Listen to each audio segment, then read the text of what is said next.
What's going on, everybody? Welcome to the Awesemo.com that's not right. NBA strategy show. We're off to a good start. NBA strategy show presented by No House Advantage. I'm Dave Loughran. Find me on the Twitters at Laffy_D, LOUGHY_D. Joined by Josh Engleman for the third time this week at Josh Engleman on the Twitters. What's going on, brother? 10-game slate today, and we only got an hour because the MLB, I got it right this time, strategy show actually is directly after us at 11 a.m. Eastern. Would have been hard for you to get it wrong again. Yeah, third time this week, and I think starting next week, we are together 4 days out of the week. I think I'm right here. So if you guys like an NBA strategy show with myself and Laffy, boy, are you in for a treat next week. And if you don't, well, tough luck, because it's not changing. You should. I don't see why you wouldn't. It's a fun show. Break everything down, get you some good information. I don't know. I mean, I personally would enjoy it. I go back and rewatch them, Josh. That's what everyone should do. That just in case you didn't hit the like button that last time, you can go back and hit it after the fact. Right. And I don't go back for self-critique. I go back just for self-absorption. Yeah, there's nothing better to me than watching myself do my job. I watch it, keep the hands under the desk, all that good stuff. Gary says, you sound tired as fuck, Laffy. Well, yeah, dude, I got a 1-month-old, so that happens, you know. I'm super tired as well. You got a horse. Yeah, I don't have anything. I have literally no responsibility. No, you literally just bought a horse. So I'm sure that's draining on you, right? That I might not ever even see that horse. Yeah. Keep it at the Katie was like, "You want to come see it?" I was like, "No." Can I ride it? I've never ridden. I don't even want to ride it. Riding a horse isn't fun. It hurts. You know what made me really want to ride a horse, specifically an Arabian horse? Red Dead Redemption. Yeah, I want to ride that horse. Yes, for sure. Before that, I had zero interest in horses at all. But after playing that game, I thought to myself, you know what? Shit, I got to get myself a horse. And I don't even know what I do with it. I had no idea. You don't actually want to ride the horse. No. You also want to be an outlaw while you do it. Yeah. I want to ride a horse, but I also want to shotgun blast off all 4 limbs off of a human and then throw him into a river so he's eaten by alligators. I don't want to just like take a ride through the snow-covered mountains. That seems terrible. Right. I don't want to just ride a horse. I want to slaughter everybody in the town of Strawberry. Yes, exactly. I want to burn that place down from corner to corner. Yeah, right. That's what... So I guess no horse for me. Anyway, we're happy to have you guys with us. Hit that thumbs up if you haven't done so yet. It really helps us a ton. Like, we don't just sit here and ask for it because it's fun for us. As a matter of fact, it's not. Like, it's not fun to say 5 times a show, hey, can you get that thumbs up for us so we could keep doing good content and keep beating that YouTube algorithm, and subscribe to the channel? Because when you're subscribed to the channel, the videos pop up more and you see them, and then you tell your friends, and then you comment, and everything works out well. We don't do that for our own pleasure, right? Nope. I get pleasure by doing plenty of other things, not by asking for likes and subs, but I do get pleasure when you actually do it and show us that you love the show and you love the channel. So appreciate you guys. Couldn't agree more. All right. Ready to dive into this? We only got an hour. Well, yeah, if we're not going to be talking about slaughtering people and riding horses any longer, we might as well talk about what we're actually here for. I guess we should. First of all, anything interesting that you've seen on lineup study or today? Any unique wins, any unique lineups, or is it kind of a par for the course type day yesterday? Because it was a wild one once we got all that news. No, it was pretty par for the course. Just a lot of Pelicans in the optimal lineup. Kawhi ended up still there. I'm trying to think of what else I saw in the optimal last night. Maybe Bogdanovich. Bro, where's your tweet at, man? I know I read it like an hour ago. Either way, like the winning lineup last night was exactly what you would expect it to be. There was no sort of really weird stuff. Yeah, all right, I got it. Nope, that's baseball. Son of a bee sting. Bro, man, I don't want your baseball tweet. I want your basketball tweet. We're on the wrong show. There it is. Got it. No, that's hockey. No, Bledsoe, Hart, Bogdanovich, James Johnson, Capella, Nickeil Alexander-Walker, DeRozan, and Kawhi. Like, Getting for New Orleans Pelicans in the optimal lineup after all of the news is no surprise. Bogdanovich, no surprise. Clint Capella, no surprise. Those guys were both picking up ownership. DeMar picked up more ownership on FanDuel than DK, but he went for 55 and Kawhi went for 52. Like, there's not a weird thing in that lineup. The only two guys that were under 10% owned were Bogdanovich and DeRozan, and Bogdanovich looked like a much better play once DeAndre Hunter was actually officially ruled out. Especially 4,200 on FanDuel. Yeah. And that was a crazy play. Obviously, we're talking DraftKings, right? But FanDuel 4,200. I liked him before Hunter was ruled out. And just a couple things here to point out. One, I didn't roster him. I wrote an article yesterday, refused to talk about him. Ben Simmons is in bad shape right now. I don't care what anybody says. I don't. Like, and Josh, I know you're someone that goes by the numbers, and rightfully so. Like, 100% you do it the right way. But you can't be telling yourself right now that there's something about what we're seeing recently that just is so misaligned with what we've seen in the past with Joel Embiid off the floor. I don't understand it. Right. Neither do I. It doesn't make any sense to me because people are going to look at it and be like, well, Simmons is just bad with Embiid off the floor. And it's like, well, he wasn't. Exactly. Because he wasn't at all. High usage, like 1.2 fantasy points per minute type stuff. Like, at the beginning of the season, for all the minutes where he was on the floor and Joel Embiid wasn't, Ben Simmons was smashing. And now he's doing something slightly different than smashing. He's at 0.98 FanDuel points per minute over the last 30 days. It's horrible. But it's really horrible when you roster a lot of them too. Yeah, and like half of those days are without Joel Embiid, which is markedly worse. So it's probably all of them at this point, or pretty close to it. I didn't think Embiid's missed that much. Maybe he has. I thought he missed. Embiid has played one game in the last 3 weeks. So I have, since March 3rd, Embiid has played twice. Okay. And one of those games is the game where he left with the injury. So it's been 10 straight games. Simmons missed one of them. So 9 full games since then. Wow. Hey, one more thing. You want? I'll tell you something that really grinds my gears. Actually, it makes me laugh. The notion of being incapable. I hope yesterday was a lesson to all of you in the chat during the deeper dive. Not all of you. Most of you are sound-minded individuals. But Josh, I cannot tell you the amount of people that couldn't disconnect a player not being very good anymore from the notion that nobody else on his team is playing. I'm talking about people saying Eric Bledsoe is washed and you can't play him on a night where Zion, a night where Lonzo, and a night where Brandon Ingram were all out against an Orlando Magic team that shipped off their entire team during the trade deadline, saying you cannot play Eric Bledsoe because he's washed. Hopefully that's a lesson to everybody. Sometimes it doesn't matter if a player is good or not when he is the only one among with a couple other players on a team that is going to have to score points on a team in a game where you always score points no matter how bad you are. I think I had like 35% Bledsoe last night. He was 10% owned on FanDuel. I didn't get it. He was he was unquestionably a top play once those guys got ruled out. It doesn't matter what your actual talent level is or what you think of it when you know you're going to get increased everything for those guys being out. It's just silly. Yeah, certainly is. Same thing with Cousins earlier this year. He's washed. Well, he's going to play 35 minutes and he's $5,500. So take a shot. Exactly. And I think that's kind of blurring the line on Bledsoe at least a little bit. I'm sure like his offensive stats aren't going to look as good when he's playing with one of the best offensive players on the planet. Right. Like they're just going to go down.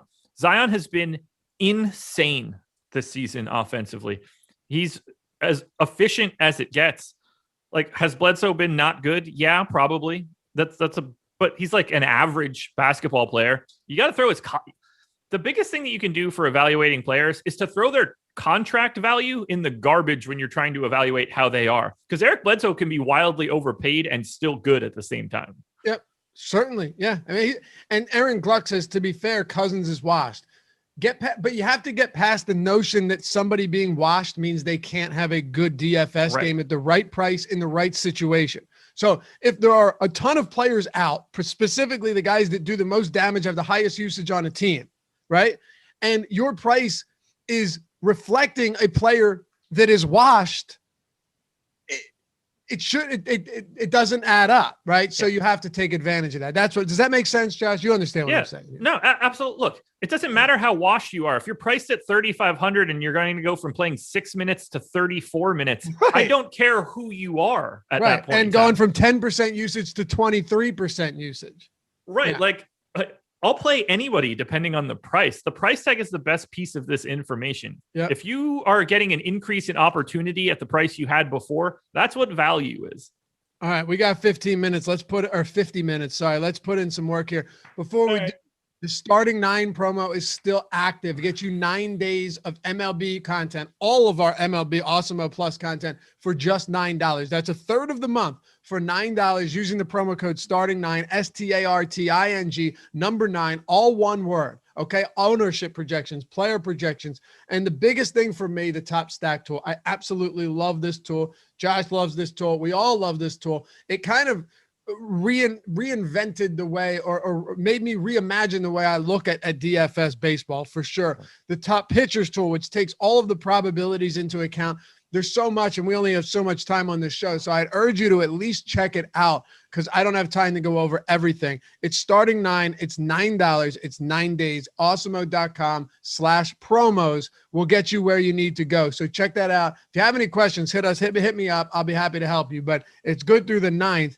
9 days right out of the gate, $9, all of our MLB content, and join our premium Slack chat when you do. Jump in. It's an awesome community. We'd love to have you there. Love to have you jump into our office hours too, where you got the pros that are a part of Awesemo taking your questions and helping you become a better player. Go to awesemo.com/promos. Use that starting 9 promo code to get 9 days for $9. All right, Josh, Golden State at Toronto. I'm going to let you run a little bit today because, well, we only have a limited amount of time. Jordan Poole, Kevon Looney, questionable. The Warriors are 2.5-point dogs, 223 total. I'm telling you right now, Toronto gets way more credit than they should. Like every day they're favored and every day they lose to shitty teams. So, hey, I like the Warriors to win this game because I have zero faith in Toronto right now to do anything, but that is not important right now for DFS purposes. What are we doing with the Warriors? Not too much here for Golden State. Curry and Draymond, to me, are the guys that stand out most, at least on FanDuel. They were like 14% optimal ownership guys. Curry's been fantastic over the past 30 days, 1.4 fantasy points per minute. I am coming in a little bit lower than that because that's higher than his normal rates. I've got him at about 1.3. That makes him look good at 9K, a little bit less so at 9,700 on DraftKings. Draymond, similarly, he's like a fantasy point per minute guy, 6,600 on FanDuel, 6,700 on DK. He's a little bit more open. I think Kelly Oubre works as a contrarian option on both sites, 6,600 and 6,500 on FanDuel and DK respectively. But again, there's not too much standing out here from Golden State. The real ownership is going to be coming in on the opposite side of this game. For sure. And David Porter, it doesn't matter if they win the game, and it doesn't matter. I can't keep doing this, Josh. I don't have enough time. Toronto, anything for Toronto you like? Yeah, this isn't like baseball where you get points for the win if you're the pitcher. I don't give a shit who wins the basketball. No, why do I care if you won? No, it doesn't matter at all. Would be an interesting bonus. Anyway, we got to talk Toronto because there is a ton to like. These guys made up a ton of the contenders videos. We'll start here with the best play on the slate, and I don't think it would even change no matter what news comes out today. Fred VanVleet on FanDuel is 7,400. This is a guy that sees massive usage and assist rate bumps with Kyle Lowry off the floor. At that price tag, he is just fully broken. I've got him projected for 1.22 fantasy points per minute. He's in the optimal lineup north of 40% of the time. On a 10-game slate, that should let you guys know how good of a play he really is. Ownership is already there. I don't care. He's the best play of the day. But I also feel very similarly about Pascal Siakam on both sites. I do like Fred VanVleet a lot on DraftKings. I'd like to get to OG Anunoby. I'd like to get to Gary Trent. We're talking about guys that you should have a lot of today. All 4 of those starting guys, VanVleet, Siakam, Anunoby, and Trent, are like 15 to 20%ers or more, specifically VanVleet as the best play on FanDuel. I love getting to Toronto. It's a huge pace up spot for the Raptors. Playing Golden State, they should be playing at about 3 possessions more than their average, just based on playing Golden State. I actually think that might even be a little bit higher with Kyle Lowry out. I think they'll play at a little bit faster of a pace there as well. It's really difficult to get away from Toronto. I think they're probably the best team on the day for now. But how could you play Toronto? They keep losing. Yeah, I don't know, man. I forgot about that negative 0% bonus. Yeah, Fred VanVleet for sure. Both sites for you on VanVleet? Mm-hmm. Yeah, okay. It's significantly more on FanDuel. I mean, he's $800 cheaper on FanDuel, but he's still my favorite Toronto play on DraftKings, and he was still a top 5 play in the contenders. Yeah, God, the gap between James Johnson and the next closest player on DraftKings is insane. Yeah, absolutely insane. Let's not talk meaningful right now.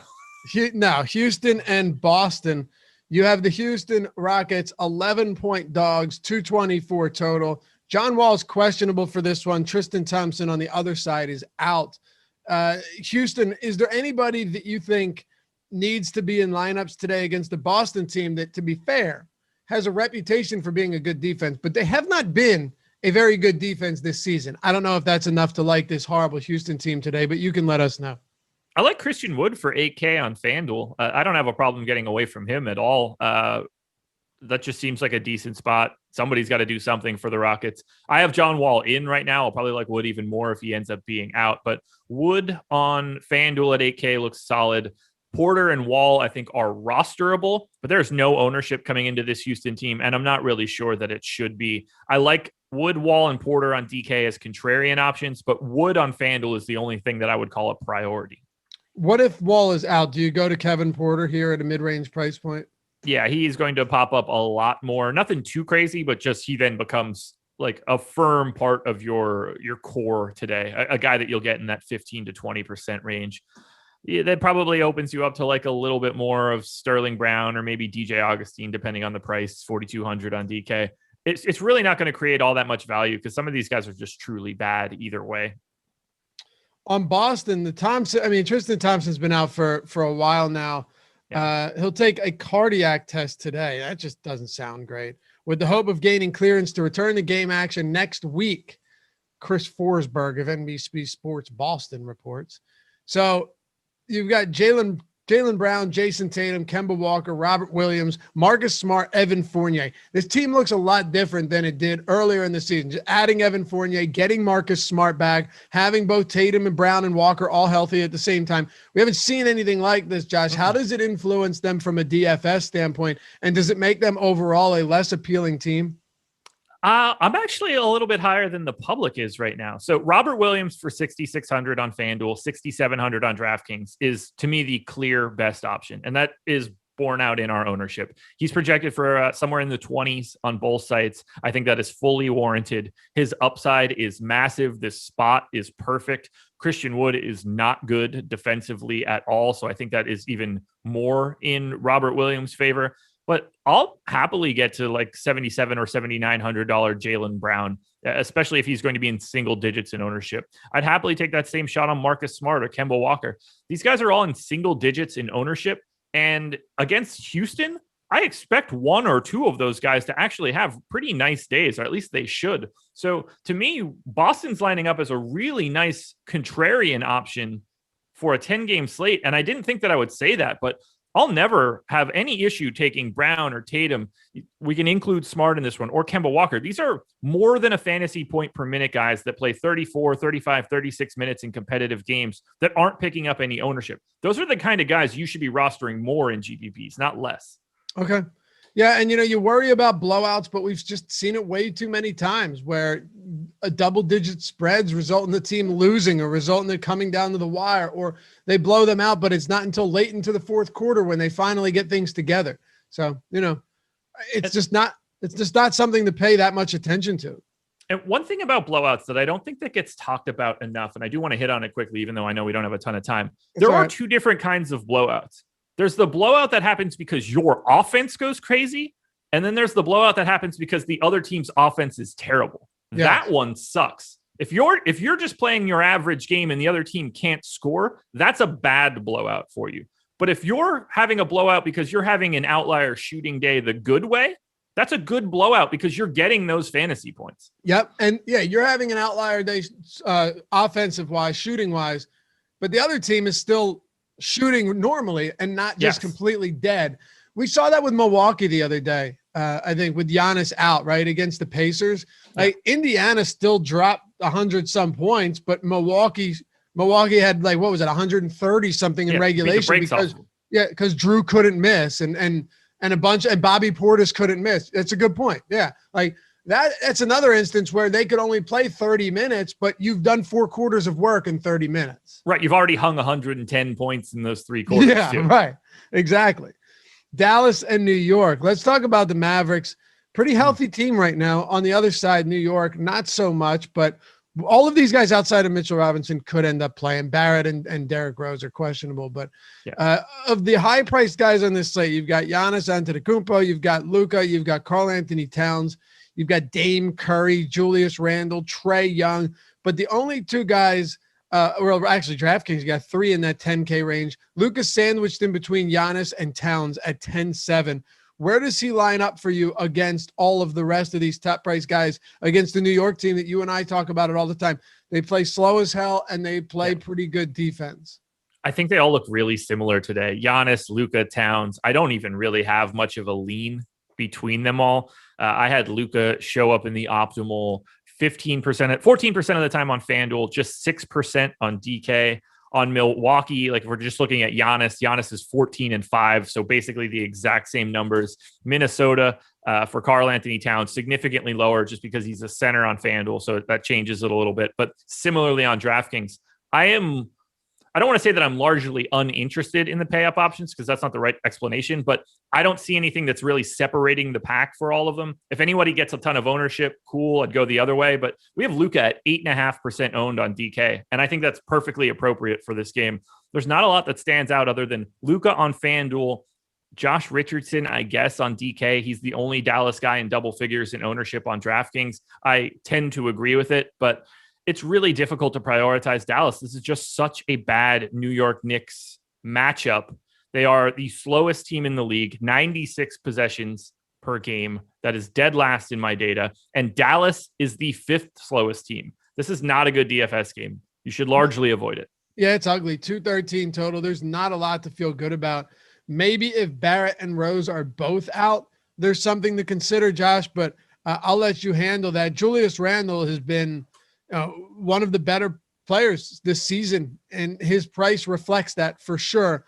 But the most important thing with Randle, and one of the reasons I'm always at least willing to entertain the idea of playing him, is he's averaging more minutes than any player not named James Harden over the last month and a half, right? He's averaging like almost 39 minutes per game, which is just an absurd number for anyone. So even if he's not having the greatest game statistically or from an efficiency standpoint, Randle can still get you to that 50 mark because, well, he's playing almost the entire game. But I understand there are a lot of decent options up top today, and he's also pretty expensive.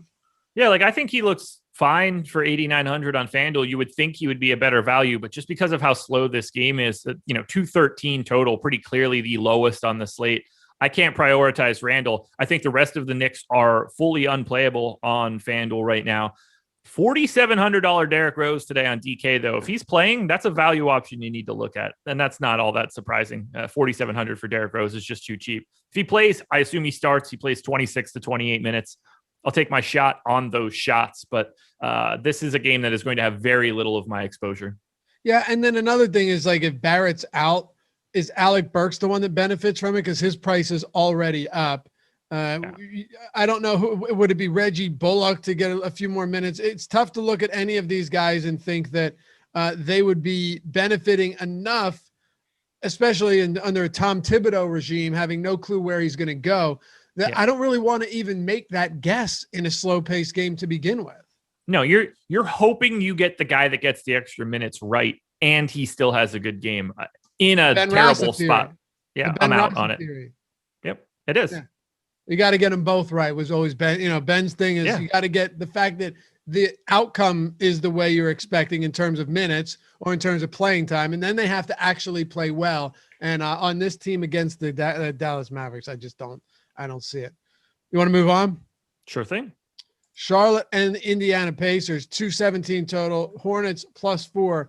Dude, Malik Monk was probable 2 games ago, then ended up being ruled out before the game. Then he was probable and he was active and he gets hurt, and now he's questionable. So I don't know what to make of that. I don't know how big of an issue you think that is. If he sits, like, he's not playing today. What's up? He's not playing today. I don't mean that like that's official. He's not going to play. No, he left. He had to leave again yesterday. Injury to the same foot that he was out for a couple games for. Yeah, playing on the back-to-back. Like to me, there's no chance he's seeing the floor today. But didn't you think it was kind of strange though how he probable and then out and then probable play and then hurt the same foot? It's almost like he wasn't ready to return. Yeah, he probably wasn't. I don't know. He probably just wants to be out there because LaMelo's hurt. Yo, Gordon Hayward, and I know you liked him a lot at $7,000. Was it yesterday? And for good reason. What a dreadful performance from this entire Charlotte Hornets team. I mean, at one point they were down like 33-8 or something ridiculous, but you can't find a single quality performance from this team yesterday. No, and unfortunately, we're going directly back to him. Highest scorer on the Hornets yesterday on DraftKings, 27.75 for Miles Bridges. Yep, it was Gordon Hayward bad. had 20, Rozier had 22, Malik Monk had 23, Devontae Graham 23, PJ Washington had 25. It's his best game in days. It was horrible. There wasn't a single silver lining in that entire game from the Charlotte Hornets.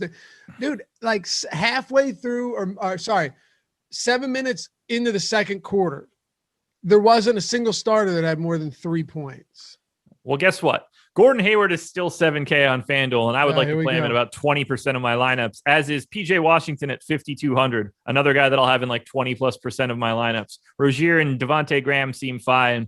I don't really like much of anything for Charlotte on DK. I mentioned this a lot on the Process Show and in the DK contenders. I think DraftKings pricing today is about as efficient as I have seen for this entire year. I can't find value anywhere on a 10-gamer. We really need that news. We need Zach LaVine to be out. We need those Pelicans guys to be out because this is a really difficult slate. It's so difficult that like Jordan McLaughlin playing 20-something minutes at a $3,200 salary was popping up. If I just simply moved him down one fantasy point and reran my crunches, which I did this on the Process stream, he would go from like a 24% guy that's in all these lineups to like fully just not on the screen that you could see. The swings are so every little half minute matters. For example, Caleb Martin, if Malik Monk is out, I have projected for 16 minutes. He's the flat minimum 3K on DraftKings. He showed up in the optimal lineup 10% of the time right now. That's how little value exists.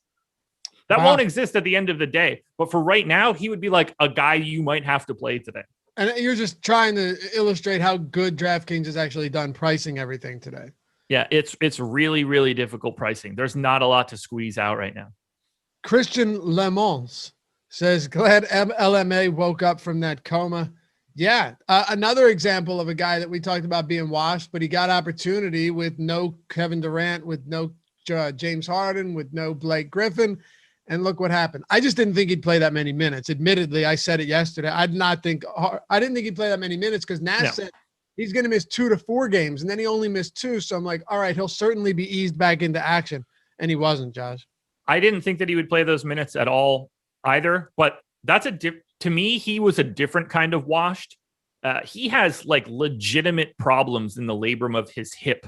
And that is not something that I'm trying to like mess around with long-term, but apparently it's feeling a little bit better than it was before.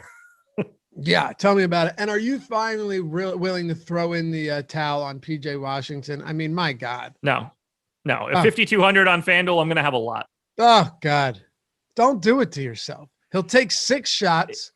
0.9 fantasy points per minute the last 30 days. It seems like it should be way worse than that, right? 0.9 is like not bad. It's probably because he had one really good game. Well, yeah. Think about how good his games had to be after having like 0 and whatever the hell else had over. Not like 0, actually 0. Literal 0. Yeah. I love when I open the app up and the guy that I'm most exposed to has -1 fantasy points after his first rotation. That's always a great feeling. You're usually thinking to yourself, I'm going to make some money today. Oh, yeah.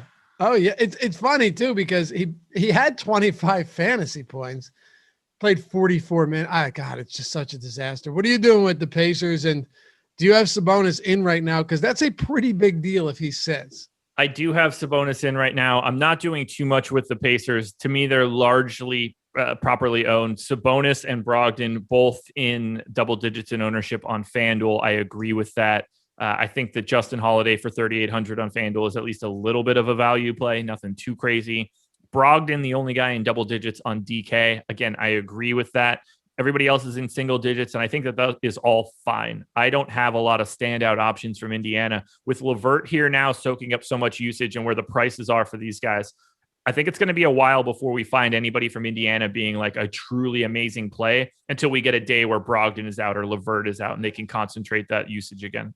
Okay. So basically off the board as it stands. More or less, yeah. Look, again, it's the same thing we say every time. If you want to play these starters that are fantasy point per minute plus guys that play, 34 minutes, they're always going to work at least a little bit in your lineup, but they are not somebody that I can just go out and recommend. Yeah, this isn't that show.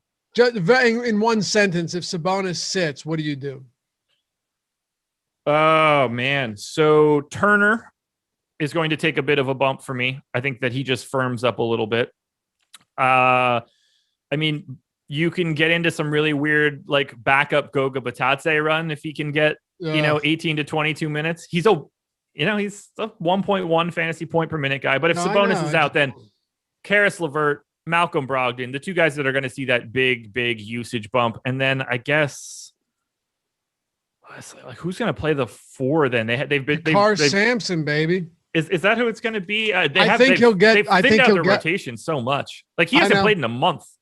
I know, but Jakar, when when they've lost front court members in the past, Jakar comes back out of nowhere to get minutes.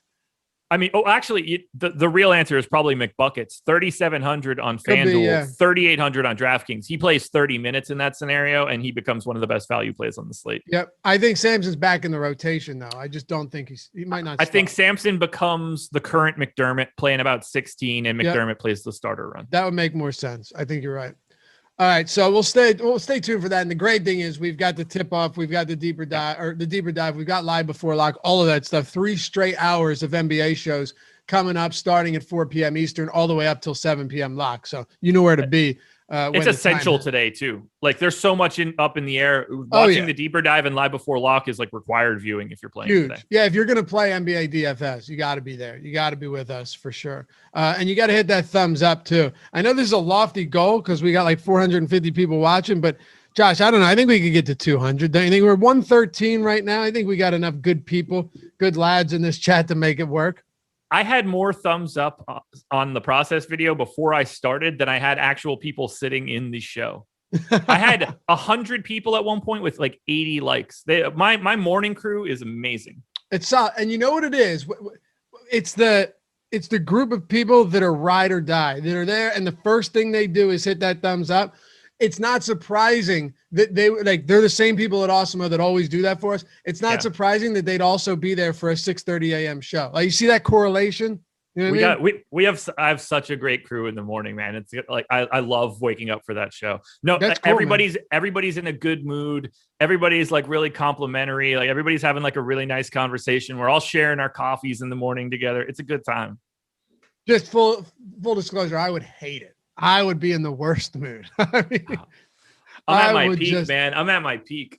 I'm also up a lot later than you are each night. We just have different schedules, Yeah, I was in bed at like 9:20 last night. Yeah, I fell asleep at like 2:00. So no. But I get up at 5:15. I love it.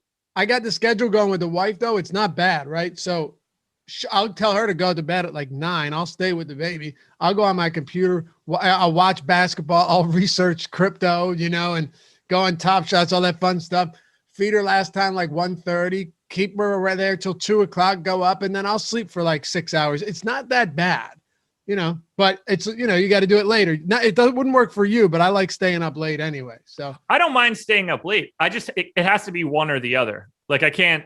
Right. I'm not great at like the both scenario where I got to.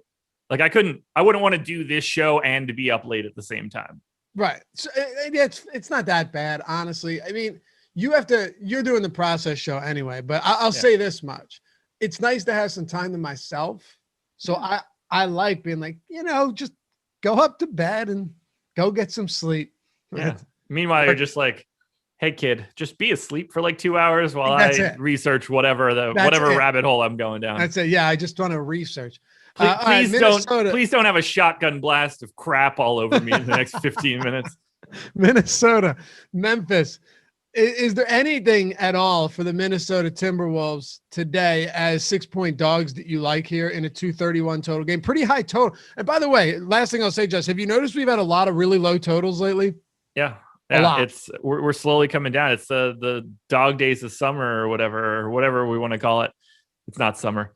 No, it's barely spring. Yep. Very, very barely spring. Look, man, it's been 27 degrees here right now. 43 here. Yeah. It's cold for North Carolina. It is a little brisk. It'll be back up into the 70s. I'll be back out on the beach in no time. So we got a problem here. I like Minnesota a lot. Like a lot. I don't even know what to say. I don't know what to say about that, man. It's really not fun. Makes me uncomfortable. I can tell you that. Well, this team sucks. They're really not good, but 230 plus, over a 230 total. Minnesota is the second fastest team in the league. Memphis is the fifth fastest team in the league right now. So Jaden McDaniels projected for 4,600 on FanDuel and 4,900 on DK. We have him in the single digits for ownership. I'd be more likely to be in the 15 to 20% range. Love him as a contrarian play and as a potential value option. Malik Beasley is 5,600 on FanDuel. Dude likes to shoot. He's been god-awful since his suspension. 0.71 fantasy points per minute, but he's normally like a 0.9 guy. I'd like to get to a little bit more Malik Beasley. I think Jordan McLaughlin for 3,200 exists as a value play now that will go away later. Anthony Edwards is 7,100 on DraftKings. We have him projected for 6% ownership. I think that number should be more like 12. So I'd be willing to play like 18 in a GPP. And through all of this, McDaniels, Edwards, McLaughlin, I named Beasley. None of the guys that I just named were Karl Anthony Towns, who is the actual star of this team. 10-8 on FanDuel, 10-1 on DK, and I don't know if he's worth that price tag today, even in this fantastic pace spot. I like him, but 12% owned on DraftKings seems a little high to me. 5% owned on FanDuel seems about right to me. I'm not going crazy over Towns. I just want the rest of this team because they're all pulling in like 3% ownership.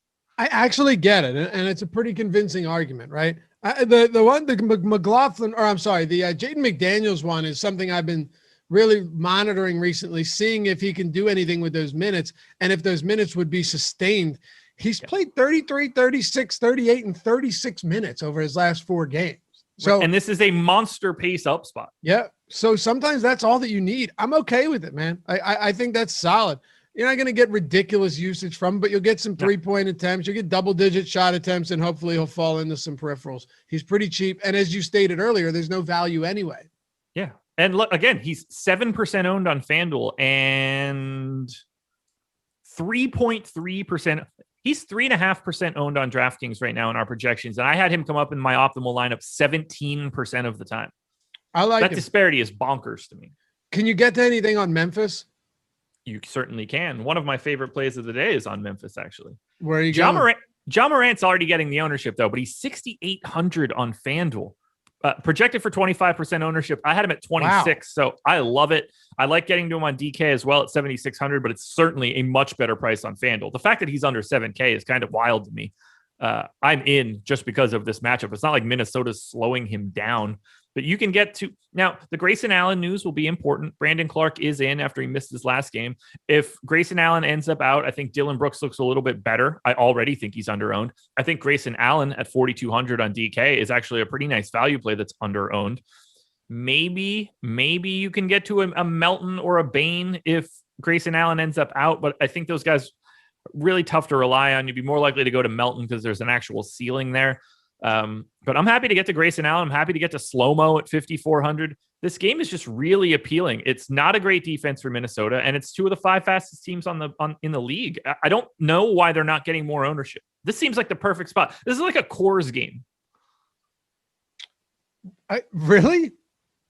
I mean, 2 of the top 5 fastest teams in the league. Minnesota is probably one of the 5 worst defensive teams in the league. Like, this is kind of what we're seeing here. This is as good as it gets from a fantasy matchup in terms of opportunity. Most of the guys are terrible, but that's a different story. Yeah, I guess it's like a Coors game on one of those days where the Rockies totally watered down their lineup and Nolan Arenado is no longer in Colorado, but you still play them anyway because it's a really good spot and all of their prices don't accurately match the location they're hitting in. So I get it. I'm okay with that analogy. It's like a Coors game if Colorado plays like the Orioles. Right.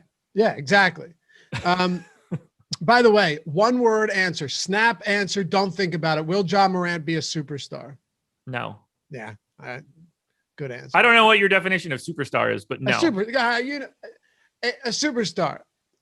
He will never be the best player on a championship team. Will he ever be an all-star? Yes. He will. Will he ever be? As long as he doesn't get injured, undoubtedly. He's really popular socially. If we can get votes for like Alex Caruso and like Ersan Ilyasova and stuff, John Morant will make all-star games. He's not going to be he's like Mike Conley should have made all-star games in the past and didn't because he's in Memphis. John Morant has the personality to get him there. Will he ever be first team all NBA? No, not even close. Okay, I didn't think so either. I was wondering where you're at. I think he's good. He's super volatile this year, though, and that's the one thing that concerns me for DFS. But 6,800's insanely cheap. I'm with you 100%. I mean, I don't even care if I look at how bad he's been in some spots. You know, he is still good, can be good. Faces an awful Minnesota team. You're right. It's the Coors Field but with bad players. So, how the hell are we going to do 5 more games in 15 minutes? We're good. Chicago and Utah. What are we doing with the Chicago Bulls? 12-point dogs, and I still got a read to do. 225 total.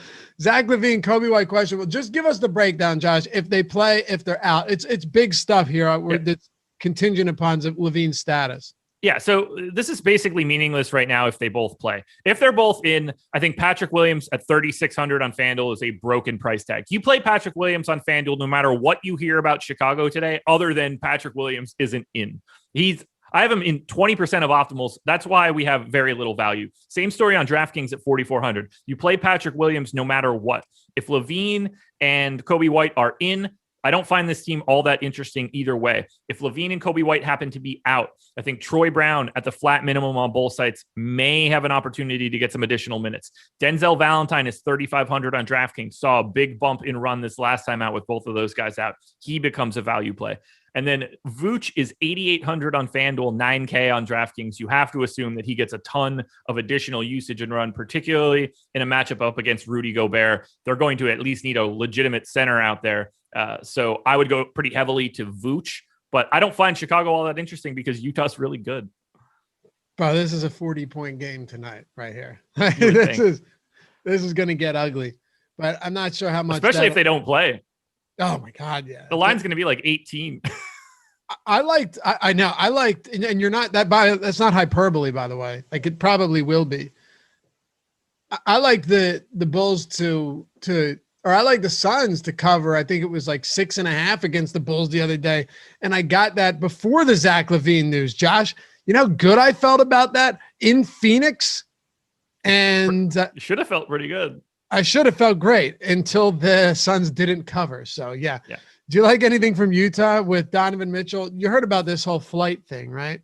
Yeah, Donovan Mitchell didn't play in his last game because of the craziness of the flight. They hit some birds. Somebody mentioned that there was a lot of blood. I said it looked like they hit a pterodactyl. Did you see my insane rationale for why he shouldn't be scared in our group chat? I remember a couple things getting said, and I'm trying to watch myself because we obviously say. Oh no, don't repeat that stuff. Sure. The part where I said, if anything, he should be less scared because I did see this. The odds of you going almost down in a plane are astronomical. So the potential, the possibility for it happening again, Josh, is so astronomical that you should be jumping on planes and feeling great about yourself. You should be taking planes to the grocery store because it's never going to happen to you again. But then I was told that people with phobias and fears don't necessarily operate in that capacity. Yeah, I just, well, like, what are you going to do? Like, you got to get back on. Like, if you're not willing to get on the plane that day, but you're willing to get on the planes in the future, then get on the plane that day. Yeah. So like that one to me, at least is a little bit different. But if you're not like, if you're like, look, man, I just need a day, then tough shit, get on the plane. Yeah, exactly. We're grown. We're adults here. You're not like a 6-year-old. You can understand logic and reason. You know you're going to fly again no matter what. So don't not fly today. Take 2 Xanax, go to sleep, and just shut up. I said the same thing. We need to introduce him to Xanax, and then I need to bet against the Jazz every time they're on a road game.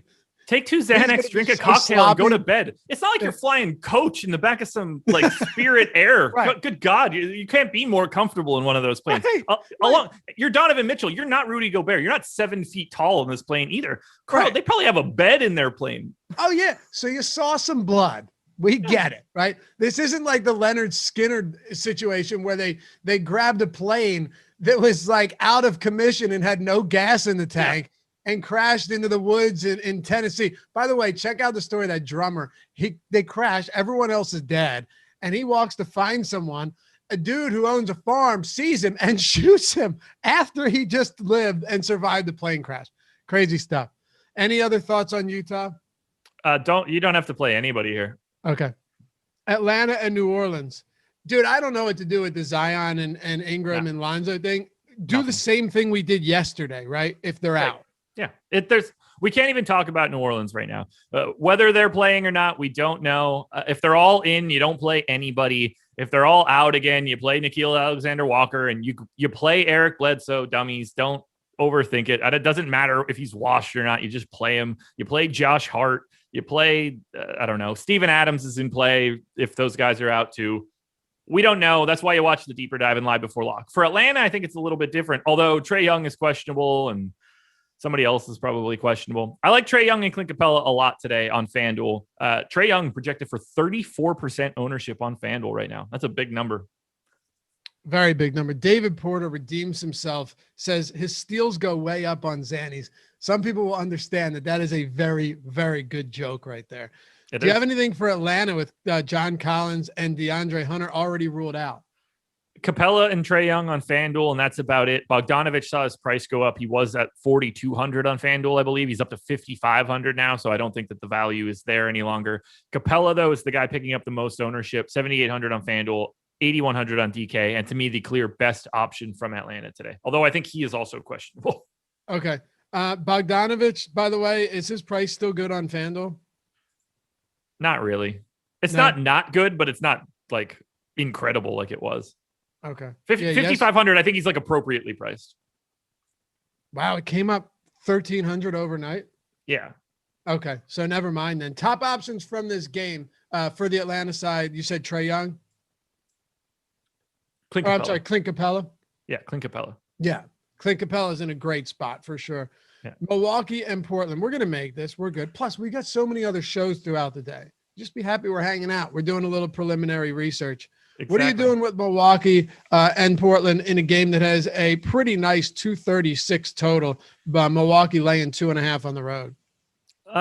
So, Giannis is Giannis at 11K on FanDuel. You can play him forever if you'd like. He's a 1.6 fantasy point per minute guy, although he hasn't been great over his past 4 games, 1.48 over the last 30 days, but still, we're talking about one of the best fantasy players on the planet. In my data, he is the number 1 fantasy player on a per minute basis. So I will never talk anyone out of playing Giannis. Drew, Middleton, DiVincenzo on FanDuel, all viable. Middleton picking up 15% ownership on FanDuel seems a little high to me. I'd be more likely to just go to Drew, who's only hit 4% ownership. That worked out pretty well 2 nights ago, and I recommended Drew, so why don't we go ahead and do that one again? And I'll also go to Drew on DK at just 3% ownership. All right.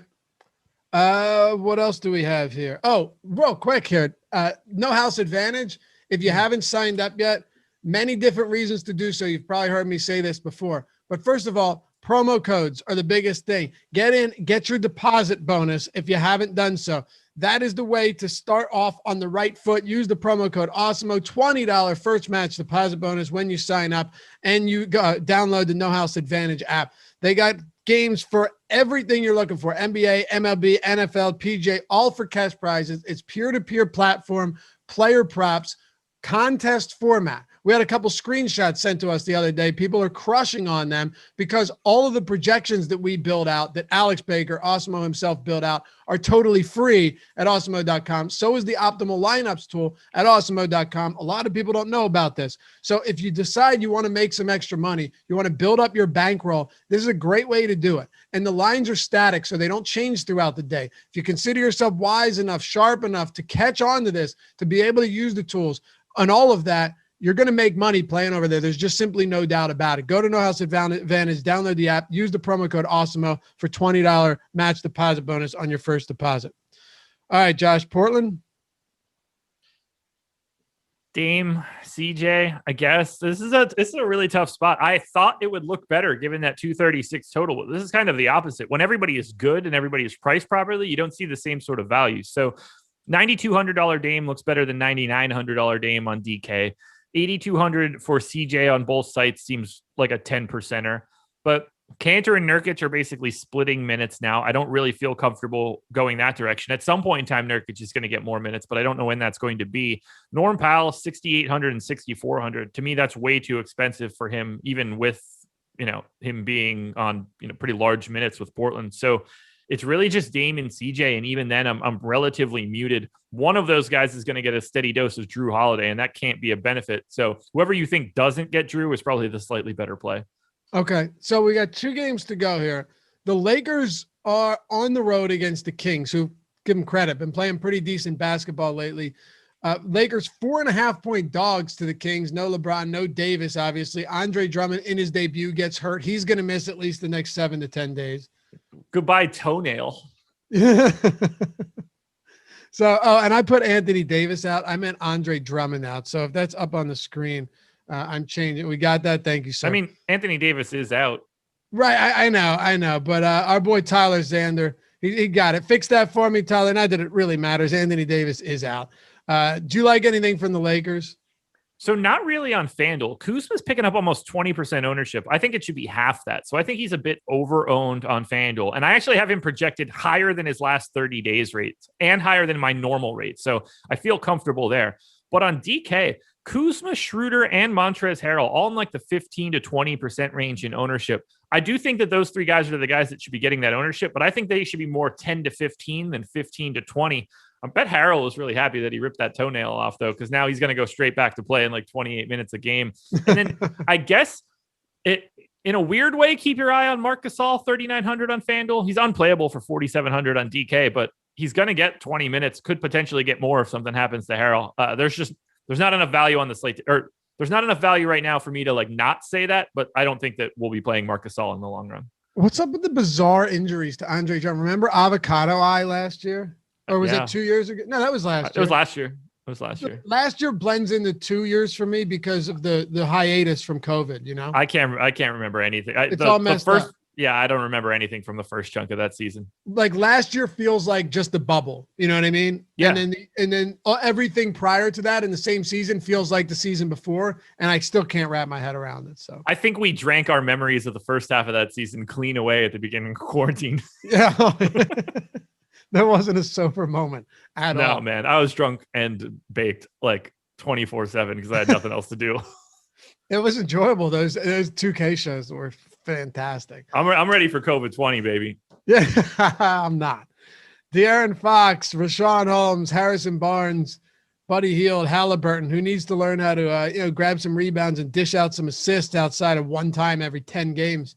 What do you think about the Kings here? It's a pretty tough matchup against the Lakers, who aren't good right now, but still aren't the worst defense.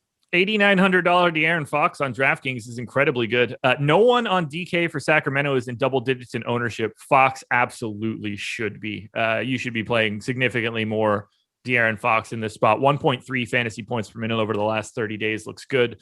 I'll get Halliburton for 5,600 on FanDuel. I'll get some Barnes for 6,200 on DK. These guys were playing extreme minutes for a while, like 38 a game for those starters. That's not really happening anymore. We're back down in that 36 range. So you do have to mute them a little bit, but I think De'Aaron Fox unquestionably on DraftKings is the best option in this game. Okay. He's also significantly underowned on FanDuel too, only 5%. I get a lot of De'Aaron Fox, but I don't mind it. By the way, appreciate you guys. El Negro Logo says, can News Guy get a birthday shout out before y'all sign off? Yeah, happy birthday, brother. 4-4. That's Easter? Is that Easter? That's Friday. Easter. Yeah, that's Easter. Happy birthday. Yeah, because today is a pretty good Friday as far as I'm concerned. It's the last day of the work week. Awful. A terrible way to end the show. Appreciate you guys hanging out with us. By the way, I know we can get off the rails, but hopefully to some extent, it's not the worst thing you've ever seen.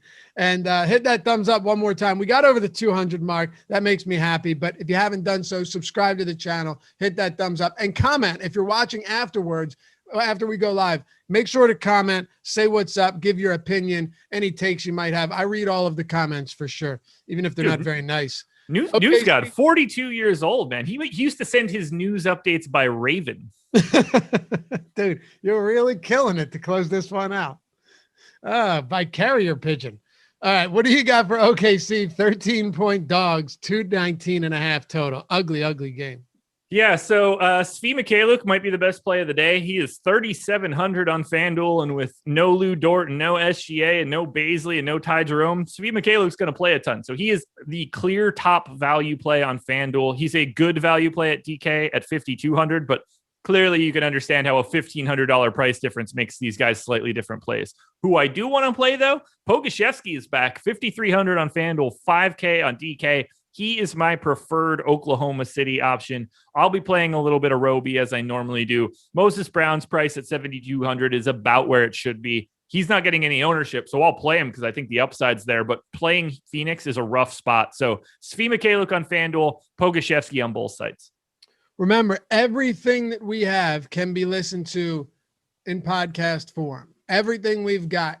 If you don't want to go on YouTube, we got you covered. Josh, anything else for this game? You can play a little bit of Chris Paul or Mikal Bridges on FanDuel or DK, but Phoenix is basically never good in fantasy. All right, stick around. We're signing off a couple minutes early to make sure this MLB team can get set up. It's Pete McCarthy. It's Terry McBride, the MLB Strategy Show from 11 to 12 Eastern. We got the tip-off, live before lock, deeper dive, then MLB live before lock, then the deeper dive, then NBA. We got just stick around. Just be with us throughout the day. We'll see you back here very shortly. This has been the NBA Strategy Show presented by No House Advantage. Thanks for watching, guys. Have a good weekend.